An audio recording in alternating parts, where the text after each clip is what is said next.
सभी दर्शकों को मेरा नमस्कार। आप सभी का स्वागत है तिवारी एकेडमी में। आज के इस वीडियो में हम बात करने वाले हैं कक्षा 6 के सामाजिक विज्ञान में भूगोल के अध्याय 4 के विषय में। भूगोल का अध्याय 4 जिसका शीर्षक है मानचित्र। इस अध्याय पर सरल भाषा में और विस्तृत वीडियो हमने पहले ही अपने चैनल पर बना करके अपलोड कर दिया है। अगर आपने अब तक वह वीडियो नहीं देखा है तो मेरी आपसे गुजारिश है कि हमारे चैनल की प्लेलिस्ट पर जाएं और उस वीडियो को ज़रूर देखें।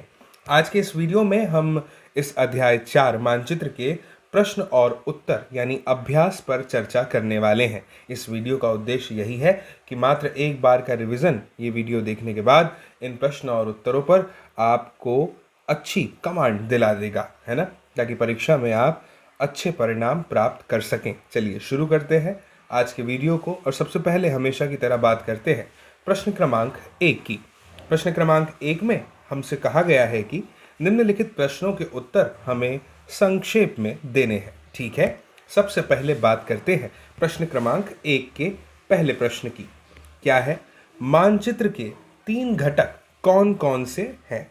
ठीक है, जैसा कि कहा गया है उत्तर हम संक्षेप में देंगे, तो इसके उत्तर के तौर पर हम ऐसा कह सकते हैं कि मानचित्र के 3 घटक हैं दूरी, दिशा और प्रतीक। आप जानते हैं कि जब भी हमें कोई मानचित्र दिखाया जाता है तो उसमें ये 3 चीज़ें ज़रूर होती हैं। प्रतीक चिन्ह होते हैं जिनके माध्यम से हमें अलग अलग जगह के पास अलग अलग जगह पर कौन कौन से संसाधन या क्या क्या उपलब्ध है उनकी जानकारी प्रतीक चिन्हों के माध्यम से दी जाती है। दिशा निर्देश हमें दिए होते हैं किसी मानचित्र में, उत्तर, दक्षिण, पूर्व, पश्चिम, नॉर्थ, साउथ, ईस्ट, वेस्ट, है ना। और दूरी यानी डिस्टेंस, इसके लिए पैमाना दिया होता है ना। ठीक है, इसके बाद में अगला प्रश्न है प्रधान दिग्बिंदु कौन कौन से हैं। यहाँ पर हमें ये बताया जा रहा है कि 4 मुख्य दिशाओं उत्तर, दक्षिण और पूर्व एवं पश्चिम को प्रधान दिग्बिंदु कहा जाता है। अगर मैं आपको थोड़ा सा बताने का प्रयास करूं तो समझ लीजिए कि ये हमारा जो है भारत का नक्शा है ना। एग्जैक्ट तो वैसा नहीं बन पा रहा है लेकिन ठीक है, ये भारत का नक्शा है। अब इस भारत के नक्शे में यहाँ पर आप देखेंगे ये नॉर्थ है, ये साउथ है, ये ईस्ट है और ये है वेस्ट। तो ये जो 4 दिशाओं को दिखाने वाले दिग्बिंदु हैं कुछ इस तरह से, इन्हें ही प्रधान दिग्बिंदु कहा जाता है। ठीक है ना। अगला प्रश्न देखते हैं क्या है। अगला प्रश्न है मानचित्र के पैमाने से आप क्या समझते हैं। ठीक है, तो देखिए मैं आपको बता दूं कि पैमाना जो है वो स्थल पर वास्तविक दूरी तथा मानचित्र पर दिखाई गई जो दूरी, जो डिस्टेंस है, उसका अनुपात होता है। अब इसको किस तरह से समझेंगे, देखिए मैं आपको बताता हूँ प्रैक्टिकली होता क्या है कि जैसे मान लीजिए कि यहाँ से यहाँ तक का जो डिस्टेंस है ना, जो दूरी है वो कितनी है, वो दूरी है मान लीजिए 1000 किलोमीटर। कितनी है? 1000 किलोमीटर। अब आप जानते हैं कि नक्शे में हम 1000 किलोमीटर को तो दर्शा नहीं सकते एक्चुअल जैसा वो है, तो हमने क्या किया है कि 1000 किलोमीटर को प्रदर्शित करने के लिए 10 की सहायता ली है। जहाँ भी हमें 1000 किलोमीटर को बताना हो हम वहाँ पर लिख देते हैं 10 से समझ जाते हैं कि 1000 किलोमीटर की बात हो रही है। 100 के लिए हम 1 किलोमीटर का एक का यूज़ करते हैं। अगर 100 किलोमीटर है तो हम वहाँ पर 1 का पैमाना यूज़ करेंगे। 1 सेंटीमीटर का यहाँ पैमाने का मतलब है 100 किलोमीटर। ठीक है, तो अब मुझे उम्मीद है कि आप समझ गए होंगे, है ना, कि किस तरह से हम जो है पैमाने का उपयोग मानचित्र में करते हैं, है ना। ठीक है, अब आगे बढ़ते हैं अगले प्रश्न की ओर। क्या है अगला प्रश्न? अगला प्रश्न है ग्लोब की अपेक्षा मानचित्र अधिक सहायक होते हैं, क्यों? अब देखिए जब भी हम ये प्रश्न को सुनते हैं ना कि ग्लोब की अपेक्षा मानचित्र अधिक सहायक होते हैं, तो पहले हम ये देख लेते हैं कि हमारे अपने जहन में कौन कौन सी बातें आती हैं। हम खुद क्या सोच सकते हैं, हमारे अपने विचार क्या कहते हैं कि भाई ग्लोब जो है वो थोड़ा बड़ा होता है, हम उसको हर समय अपने साथ कैरी तो नहीं कर सकते, है ना, जेब में रखकर नहीं घूम सकते हर जगह। दूसरा क्या है कि अगर आपको महाद्वीप देखने हो, है ना, पृथ्वी वास्तव में कैसी है उस टाइप से, तो वो ग्लोब ठीक है, 3D मॉडल है। लेकिन अगर आपको प्रदेशों की जानकारी चाहिए, जिलों की जानकारी चाहिए, तो ये सब चीज़ें तो हमें मानचित्र में ही मिलती हैं। मानचित्र को कितनी आसानी से हम फोल्ड करके अपने जेब में रख सकते हैं, है ना। चलिए ठीक है, अब देखते हैं कि इसको सटीक उत्तर के तौर पर किस तरह से लिखा जा सकता है। ग्लोब की अपेक्षा मानचित्र में अधिक जानकारी होती है तथा इसे एक स्थान से दूसरे स्थान पर ले जाने में आसानी होती है। चूंकि उत्तर संक्षेप में देना है तो अधिक हमें समझाने की आवश्यकता नहीं है ना। ठीक है, तो ये तो हो गया प्रश्न क्रमांक 4 का उत्तर। चलिए ठीक है, अब बात करते हैं प्रश्न क्रमांक 5 की। क्या है प्रश्न क्रमांक 5? मानचित्र एवं खाका, इनके बीच में हमें बताने हैं क्या अंतर। ठीक है, चलिए अभी बता देते हैं। देखिए दोस्तों, एक बड़े पैमाने वाले मानचित्र से हमें बहुत सी जानकारियाँ प्राप्त होती हैं, लेकिन कुछ ऐसी चीज़ें होती हैं जिन्हें हम कभी कभी जानना चाहते हैं। अब वो क्या क्या है? जैसे किसी कमरे की लंबाई, चौड़ाई, जिसे मानचित्र में नहीं दिखाया जा सकता है ना।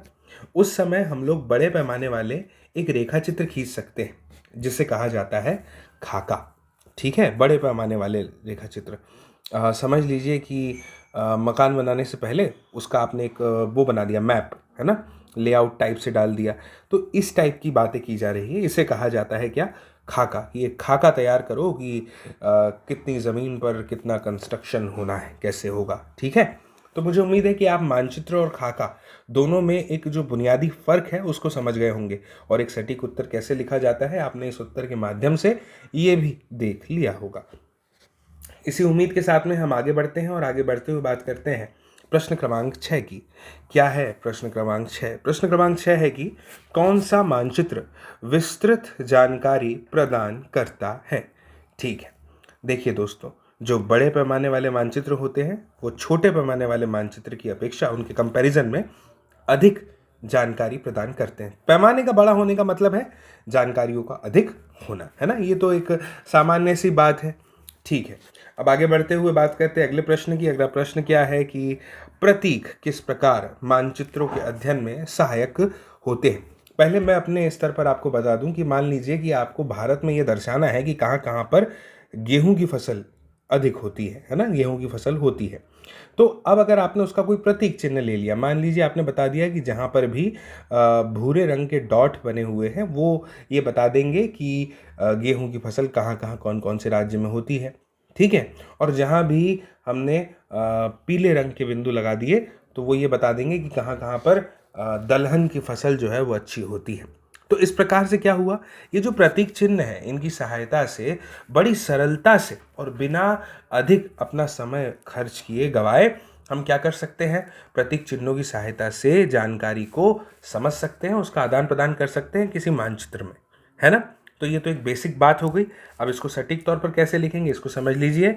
किसी भी मानचित्र पर वास्तविक आकार एवं प्रकार में विभिन्न आकृतियों जैसे भवनों, सड़कों, पुलों, वृक्षों, रेल की पटरियों या कुएं को दिखाना तो संभव होता नहीं, इसीलिए वे निश्चित अक्षरों, छायाओं, रंगों, चित्रों तथा रेखाओं का उपयोग करके दर्शाए जाते हैं। ये प्रतीक कम स्थान में अधिक जानकारी प्रदान करते हैं, इनकी सबसे बड़ी विशेषता है। ठीक है ना, तो मुझे उम्मीद है कि प्रतीक किस प्रकार मानचित्रों के अध्ययन में सहायक होते हैं इसका जवाब आपको मिल गया होगा, है ना। चलिए ठीक है, अब आगे बढ़ते हैं। प्रश्न क्रमांक 1 के बाद बात करते हैं प्रश्न क्रमांक 2 की। क्या है प्रश्न क्रमांक 2? सही उत्तर चिन्हित करना, यानी हमें सही विकल्प चुन करके लिखना है। ठीक है, सबसे पहले पहला प्रश्न क्या है, वृक्षों के वितरण को दिखाने वाले मानचित्र हैं।